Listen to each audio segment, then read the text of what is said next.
কুরুক্ষেত্র যুদ্ধ শুরু হওয়ার আগে পিতামহ ভীষ্ম ও কর্ণের মধ্যে সম্পর্ক এতটাই তিক্ত ছিল যে কর্ণ ঘোষণা করেছিলেন যতদিন পিতামহ ভীষ্ম যুদ্ধক্ষেত্রে থাকবেন এবং যতদিন তিনি সেনাপতি থাকবেন ততদিন তিনি যুদ্ধ করবেন না। এরপর পিতামহ ভীষ্ম যখন শরশয্যায় শুয়ে তার শেষ মুহূর্তের জন্য অপেক্ষা করছিলেন তখন এক এক করে সকল কৌরব এবং পাণ্ডব পক্ষের সমস্ত যোদ্ধারা তার সাথে দেখা করতে এসেছিলেন। সেখানে সব থেকে শেষে কর্ণ এসেছিলেন।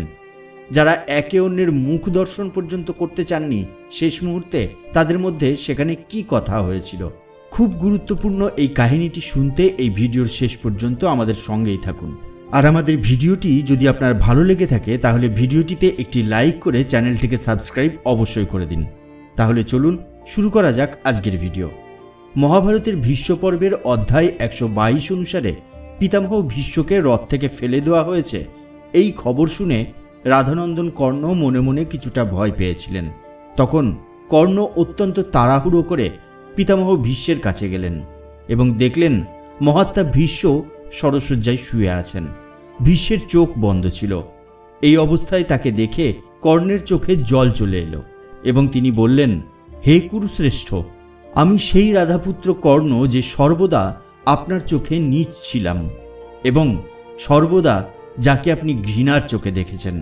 তার কাছে এ কথা শুনে পিতামহ ভীষ্ম ধীরে ধীরে চোখ খুললেন এবং জায়গাটি নির্জন দেখে সেখানকার পাহারাদারদের দূরে যেতে বলে এক হাতে কর্ণকে প্রেমপূর্বক আলিঙ্গন করলেন। তারপর তিনি বললেন, এসো কর্ণ, তুমি সবসময় আমার সাথে তর্কে লেগে থাকতে, সবসময় আমার সাথে প্রতিযোগিতা করতে। আজ যদি তুমি আমার কাছে না আসতে তাহলে নিশ্চয়ই তোমার কল্যাণ হতো না। হে বৎস, তুমি রাধার পুত্র নও, বরং কুন্তির পুত্র। তোমার পিতা অধিরথ নন, তুমি সূর্যদেবের পুত্র। আমি দেবর্ষি নারদের থেকে তোমার পরিচয় পেয়েছি। শ্রীকৃষ্ণ দ্বৈপায়ন ব্যাসদেবের থেকেও তোমার জন্মের কাহিনী জানতে পেরেছি এবং এদের থেকে যা জেনেছি তা সব সত্য ছিল, এতে কোনো সন্দেহ নেই। তোমার প্রতি আমার কোনো বিদ্বেষ নেই, আর এটা আমি তোমাকে সত্য বলছি। হে বীর, মাঝে মাঝে আমি তোমাকে যে কড়া কথা বলতাম তার উদ্দেশ্য ছিল তোমার উদ্যম ও তেজ নষ্ট করা। কারণ তুমি রাজা দুর্যোধনের প্ররোচনায় কোনো কারণ ছাড়াই বহুবার সমস্ত পাণ্ডবদের বিরুদ্ধে আক্ষেপ প্রদর্শন করতে। তুমি কন্যা অবস্থায় কুন্তির গর্ভ থেকে জন্মগ্রহণ করেছ এবং ধর্মলোক থেকে হয়েছ। তাই নিজ পুরুষের আশ্রয়ে থাকার জন্য তোমার বুদ্ধি একই প্রকার পুণ্যবান পাণ্ডবদের প্রতি ঈর্ষান্বিত হয়ে উঠেছে। আর এই কারণেই কৌরব সভাতে আমি তোমাকে বহুবার কড়া কথা শুনিয়েছি। আমি জানি যে তোমার বীরত্ব যুদ্ধক্ষেত্রে শত্রুদের জন্য অত্যন্ত বেদনাদায়ক। তুমি একজন ব্রাহ্মণ ভক্ত, একজন যোদ্ধা এবং অনেক বড় একজন দানবীর। হে বীর, মানুষের মধ্যে তোমার মতো দ্বিতীয় আর কেউ নেই। আমি সর্বদা আমার বংশে বিভেদ সৃষ্টির ভয়ে তোমাকে কঠোর বাক্য শুনিয়েছি।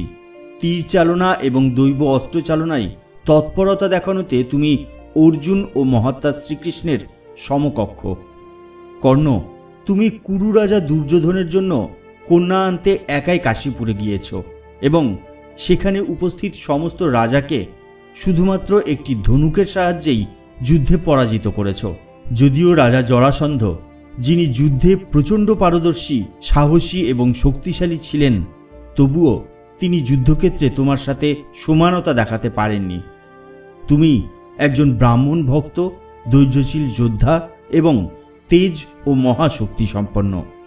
যুদ্ধভূমিতে তুমি দেবকুমারদের মতোই মহান যোদ্ধা এবং প্রতিটি যুদ্ধে তুমি মানুষের চেয়ে অধিক সাহসী।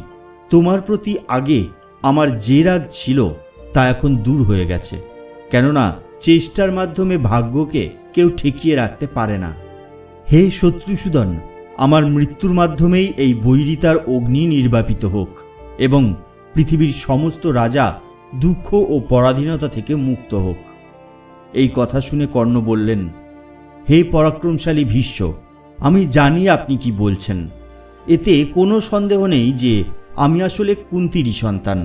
আমি সুতপুত্র নই, কিন্তু মাতা কুন্তি তো আমাকে জন্মের পরক্ষণেই জলে ভাসিয়ে দিয়েছিলেন এবং একজন সূত আমাকে লালন পালন করে বড় করে তুলেছিলেন। অনেক আগে থেকেই আমি দুর্যোধনকে স্নেহ করে আসছি আর সুখেই জীবনযাপন করছি। আমি দুর্যোধনের কাছে প্রতিজ্ঞা করেছি যে তার উপর যে যে কঠিন কাজ অর্পণ করা হবে আমি তা সম্পন্ন করব। দুর্যোধনের ঐশ্বর্য ভোগ করে আমি তা নিষ্ফল করতে পারি না। বসুদেব নন্দন শ্রীকৃষ্ণ যেমন পাণ্ডুপুত্র অর্জুনকে সাহায্য করার জন্য দৃঢ় প্রতিজ্ঞ, তেমনি আমিও আমার ধন সম্পদ, দেহ, স্ত্রী, পুত্র ও খ্যাতি দুর্যোধনের জন্য উৎসর্গ করেছি। হে কুরুনন্দন ভীষ্ম, আমি সর্বদা দুর্যোধনের আশ্রয় নিয়ে পাণ্ডবদের ক্রোধ এই জন্যই বাড়িয়ে দিয়েছি যাতে ক্ষত্রিয় জাতি রোগে আক্রান্ত হয়ে মারা না যায়, যাতে তারা যুদ্ধে বীরগতি প্রাপ্ত করে। এই যুদ্ধ অনিবার্য, কেউ একে এড়িয়ে যেতে পারবে না। হে পিতামহ, আপনিও তো এমন কারণ দেখেছিলেন যা পৃথিবী ধ্বংসের সূচনা দিয়ে যাচ্ছিল। কৌরব সভায় আপনি তা বর্ণনাও করেছিলেন। আমি পাণ্ডব ও ভগবান বাসুদেবকে সব দিক থেকেই জানি। তারা অন্য পুরুষদের কাছে সম্পূর্ণ অপরাজেয়। তবে আমি তাদের সঙ্গে যুদ্ধ করতে আগ্রহী এবং আমার মনে দৃঢ় বিশ্বাস আছে যে আমি যুদ্ধে পাণ্ডবদের পরাজিত করব। পাণ্ডবদের সঙ্গে আমাদের এই শত্রুতা খুব ভয়ঙ্কর হয়ে উঠেছে। এটা এখন দূর করা যাবে না।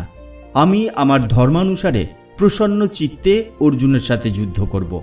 পিতামহ, আমি যুদ্ধের জন্য বদ্ধপরিকর। হে বীর, আমি মনে করি আপনার অনুমতি নিয়েই এই যুদ্ধ আমার শুরু করা উচিত।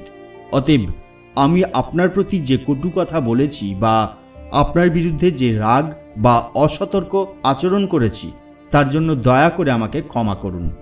এই কথা শুনে পিতামহ বললেন, কর্ণ, এই ভয়ঙ্কর বিদ্বেষ যদি এখনই ত্যাগ করা না যায় তবে আমি তোমাকে স্বর্গলাভের বাসনা নিয়ে যুদ্ধ করতে আদেশ দিচ্ছি।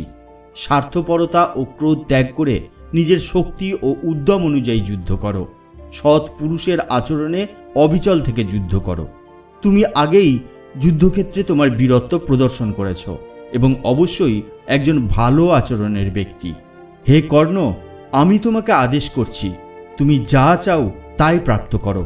ধনঞ্জয়ের হাতে নিহত হলে তুমি ক্ষত্রিয় ধর্ম পালন করলে যে পুণ্য অর্জন হয় সেই একই প্রকার পুণ্য অর্জন করবে।